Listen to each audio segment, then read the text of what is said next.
मुख्य निवडणूक आयुक्त राजीव कुमार यांनी आगामी महाराष्ट्र विधानसभा निवडणुकीसाठी नाविन्यपूर्ण आणि प्रभावी मतदार जागृती धोरण राबविण्याच्या केलेल्या आवाहनाला प्रतिसाद म्हणून ठाणे जिल्ह्याने मतदारांचा सहभाग आणि नागरिक सहभाग वाढविण्याच्या उद्देशाने महत्त्वाकांक्षी कार्यक्रम सुरू केला आहे।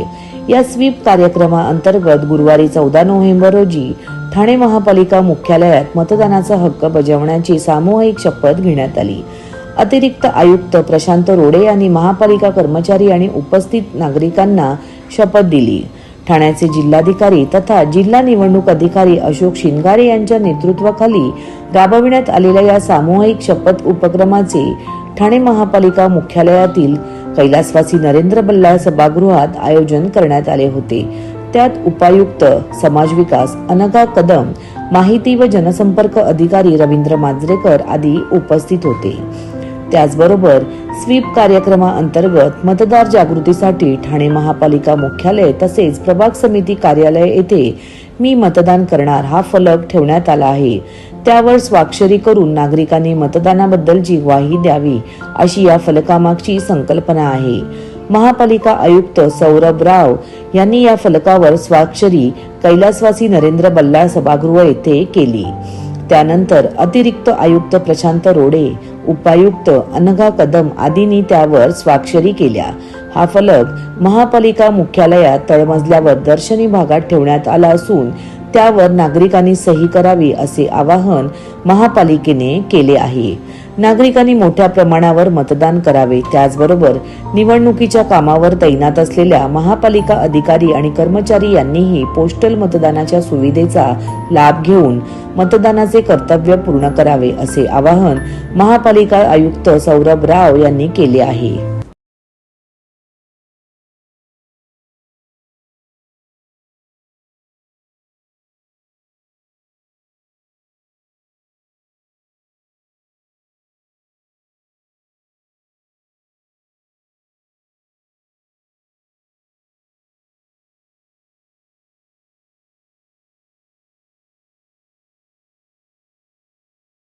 राष्ट्रीय मतदार दिवस निमित्त मतदानासाठी प्रतिज्ञा घेतो आहे।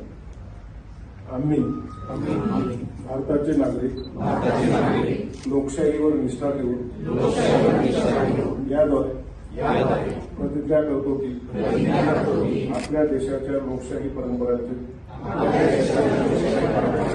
जतन करू आणि मुक्त निपक्षपाती व शांततापूर्ण वातावरणातील निवडणुकांचे पावित्र्य व प्रत्येक निवडणुकीत निर्भयपणे तसेच धर्म, वंश, जात, समाज, भाषा यांच्या विचारांच्या प्रभावाखाली न येता किंवा कोणत्याही प्रलोभनास बळी न पडता मतदान करू। धन्यवाद। महाराष्ट्रातील भगिनींना आधार देणारी राज्य शासनाची मुख्यमंत्री माझी लाडकी बहीण योजना। या योजनेअंतर्गत अल्प उत्पन्न गटातील 21 ते 65 वयोगटाच्या भगिनींना मिळणार दरमहा 1500 रुपयाची मदत। अर्ज करण्यासाठी 31 ऑगस्ट 2024 पर्यंत मुदतवाढ।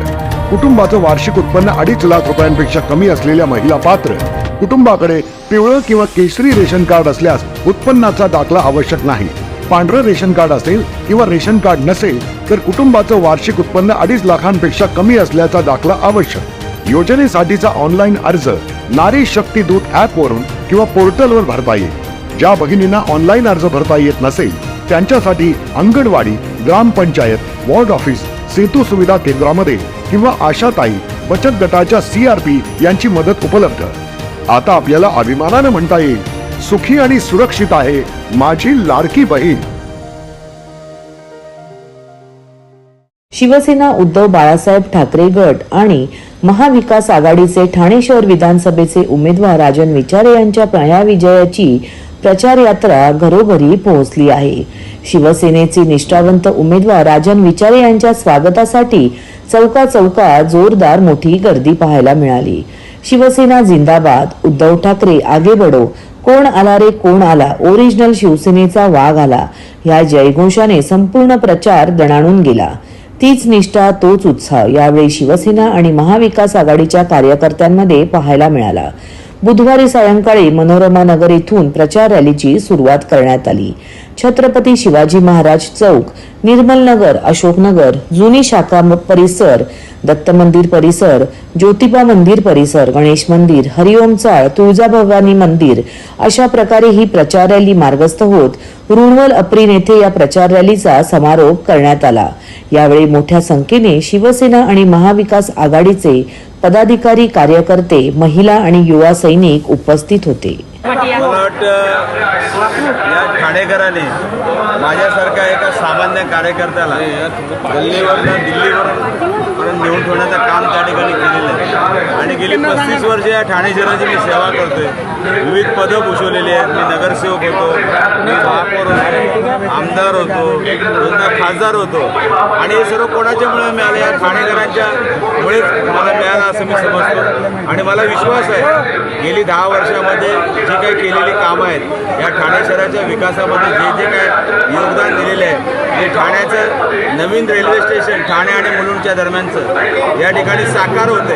आणि त्याचबरोबर ठाणे रेल्वे स्टेशनचं जे पहिली रेल्वे या ठिकाणी धावली ते ठाण्याचं ऐतिहासिक स्टेशन, त्या ठिकाणी आपण मल्टी मॉडेल ट्रान्झिट हब या ठिकाणी एअरपोर्टच्या धर्तीवरती हा संबंध विकसित करणार आहोत. त्याला मंजुरीसुद्धा मिळाली. येत्या काही दिवसांमध्ये काम सुरू होणार आहे. त्याचबरोबर या ठिकाणी घोडबंदरला असलेली वाहतूक कोंडी लक्षात घेता या ठिकाणी कोस्टल रोड गेली 15 वर्षे या ठिकाणी सातत्याने मी प्रयत्न करतोय. महापौर होतो, आमदार होतो त्यावेळेला, त्याचबरोबर खासदार असताना याचं विजन डॉक्युमेंट आपण महापौर असताना केलेलं होतं. आणि त्यामध्ये या सर्व गोष्टींचा समावेश होता. आणि ती जवळजवळ ती कामं पूर्ण करण्याचं काम मला ठाणेकरांच्या आशीर्वादामुळे मिळालं. आणि त्याचबरोबर जे काही कामं या ठाणे शहराच्या असतात ते ज्या पद्धतीने या ठिकाणी या शहराच्या विकासासाठी जी काही कामं असतात ती या ठिकाणी करण्याचा मी प्रामाणिकपणे प्रयत्न करणार आहे. साहेब, उद्धव ठाकरेंची सभा देखील ठाण्यात पार पडणार आहे. कसं बघता याकडे? काय वेगळा मला परिणाम? वाटतं सर्व ठाणेकर, सर्व शिवसैनिक आणि महाविकास आघाडीचे सर्व नेते मंडळी या ठिकाणी या महाविकास आघाडीचा जे 16 तारखेला या ठिकाणी ठाण्यामध्ये येत आहेत आणि त्यांचे विचार ऐकण्यासाठी सर्व ठाणेकर उत्सुक आहेत. साहेब, आपण गल्लोगल्ली फिरताय, विकासाकडे कसं पाहता? ठाणे शहराचा एकंदरीत विकास झालाय का? याकडे काय? मला वाटतं या ठिकाणी विविध पदावरती या ठाणेकरांच्यामुळे या ठिकाणी बसलेलो आहोत. आणि ते करत असताना तुम्ही जर बघितलं असेल की या शहराचा विकास करताना जे ध्येय डोळ्यासमोर ठेवलेलं आहे आणि ते जवळजवळ पूर्ण करण्याचं काम या माध्यमातून मी केलेलं आहे.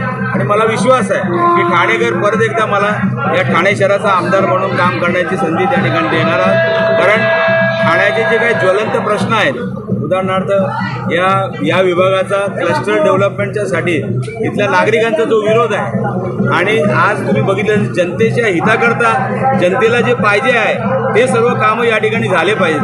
आणि ज्या ठिकाणी जनता विरोध करते त्या ठिकाणी मला वाटतं कुठल्याही प्रशासनाने त्या ठिकाणी प्रयत्न करू नये. जे जनतेला हवं आहे ते करण्याचा मी या ठिकाणी प्रयत्न करणार आहोत. आणि तुम्ही बघितलं असेल ज्या छत्रपती शिवाजी महाराज यांनी 18 पगड जाती 12 बलुतेदार आणि सर्व जाती धर्माच्या लोकांना एकत्र करून हिंदवी स्वराज्य निर्माण केलं, त्याच पद्धतीने या ठिकाणी या ठाणे नगरीमध्ये ऐतिहासिक अशी नगरी आहे. त्या ठिकाणी आदरणीय पक्षप्रमुखांनी सांगितलं या ठिकाणी छत्रपती शिवाजी महाराजांचं मंदिर या ठिकाणी आपण उभारणार आहोत. आणि विविध आहेत, मग डॉक्टर बाबासाहेब आंबेडकरांचं स्मारक असेल, या ठिकाणी ज्या विभूतींनी या ठिकाणी या महाराष्ट्रासाठी देशासाठी काम केले, मग ते अहिल्यादेवी होळकर यांचं जे आम्ही तलावपाळीला आहे त्याचं ब्युटिफिकेशन आहे, अशी विविध कामं या ठिकाणी करण्याचं काम या ठिकाणी आपण करणार आहोत. आणि नक्कीच विकासाच्या कामाच्या जोरावरतीच मला ठाणेकर परत एकदा दुसऱ्यांदा आमदार म्हणून काम करण्याची संधी देते.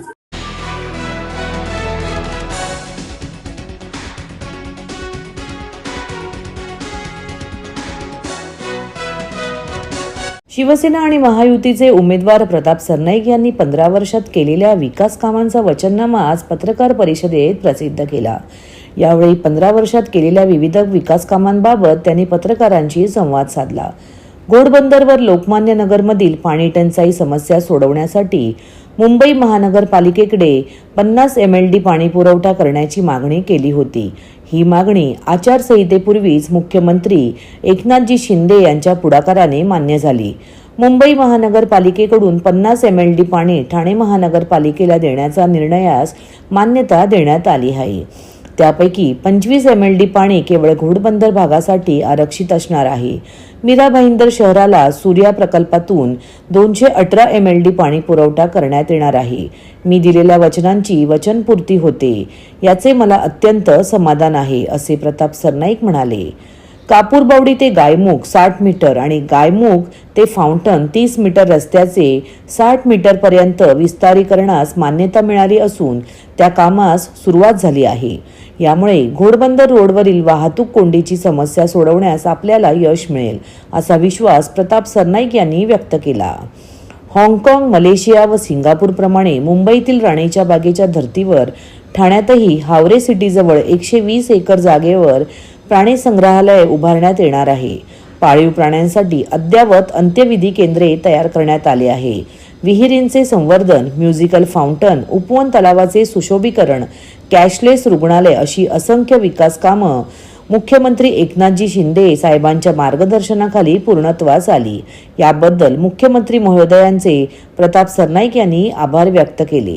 भविष्यात रोपवे, जलवाहतूक, आणखी कॅशलेस रुग्णालय आदी विविध प्रकल्प साकारण्यात येणार आहेत, असे प्रताप सरनाईक यांनी माहिती दिली. विधानसभा मतदारसंघामध्ये गेल्या 15 वर्षापासून आणि प्रामुख्याने मुख्यमंत्री म्हणून एकनाथ शिंदे साहेबांनी जो कार्यभार या राज्याचा स्वीकारला, त्यामुळे माझ्या विधानसभा मतदारसंघामध्ये खूप मोठ्या प्रमाणामध्ये विकास कामांसाठी त्यांनी निधी दिला आणि त्या माध्यमातून ही विकास कामं मी चालू केली. प्रामुख्याने सगळी विकास कामं आपण अगदी गायमुख पासून जर आपण बघितलं, लोकमान्य नगरमध्ये विविध प्रकल्प आपण राबवतोय. लता मंगेशकरांच्या नावाने संगीत विद्यालय आहे आणि आनंदीबाई जोशी रुग्णालयाचं कॅशलेस हॉस्पिटलचं काम आम्ही करतोय. विद्याबाई बाबूराव सरनाईक यांच्या नावानं कॅशलेस हॉस्पिटलचं लोकार्पण केलेलं आहे. येऊरला आपण पर्यटन स्थळाची निर्मिती करतोय. आपण पुण्यश्लोक अहिल्याबाई होळकर यांच्या नावानं उपवन घाट बनवलेला आहे. त्या ठिकाणी म्युझिकल फाउंटन केलेलं आहे. सिंधुताई सकपाळांच्या नावानं आपण अतिशय चांगली आर्चरी बनवली आहे. भाऊराव सरनाईकांच्या नावानं जिम्नॅस्टिक सेंटर आहे. तर आपण घोडबंदर रोडला आगरी भवन बनवलेलं आहे. दिबा पाटलांच्या नावाने आपण वास्तू बनवतोय, जेणेकरून सर्वसामान्य जनतेला त्याचा फायदा होईल. आपण डॉक्टर बाबासाहेब आंबेडकर सांस्कृतिक भवनाच्या कामाला सुरुवात केलेली आहे. तर अण्णाभाऊ साठेंच्या नावाने लायब्ररी बनवतोय. अप्पासाहेब धर्माधिकाऱ्यांच्या नावाने लायब्ररी पूर्ण झालेली आहे, त्याचा फायदा लोक घेत आहेत. अशा प्रकारची अनेक विकास कामं करत असताना स्वर्गीय शिवसेना प्रमुख बाळासाहेब ठाकरेंच्या नावाने आपण गायमुख चौपाटी बनवली आहे आणि धर्मवीर आनंद दिघे साहेबांच्या नावाने जिमखान्याचं काम चालू आहे. देवडे इथं आपण मोठा जिमखाना बनवतोय, सिद्धीने प्रयत्न करतोय. अशा प्रकारची विकास कामं करत असताना तरण तलाव, फुटबॉल टर्फ अशी सुद्धा छोटी छोटी कामं आपण घेतलेली. चौकाचं सुशोभीकरण, डिजिटल बोर्ड आणि प्रामुख्याने या मतदारसंघातील सर्व रस्ते, कांदेवाडी उद्यान आणि प्रामुख्यानं सगळ्या खाडी किनाऱ्याला जोडणारा वॉकवे अशा प्रकारचं काम या काळामध्ये आणि मुख्यमंत्री एकनाथ शिंदे साहेबांनी दिलेल्या निधीतून आपण करतोय. परंतु भविष्यामध्ये पाण्याची टंचाई लक्षात घेता मुंबई महापालिकेकडून 50 MLD पाणी माननीय मुख्यमंत्र्यांनी मंजूर करून दिलेलं आहे आणि त्याचबरोबर बेहरच्या धरणातून मीरा भाईंदर आणि वसई विहिरीला मिळणारं अतिरिक्त त्या पाण्याव्यतिरिक्त अतिरिक्त 105 MLD पाणी हे रिझर्व्ह करण्याचा निर्णय राज्य शासनाने घेतलेला आहे. ते पाणी सुद्धा पुढल्या 2 वर्षाच्या काळामध्ये मिळणार आहे.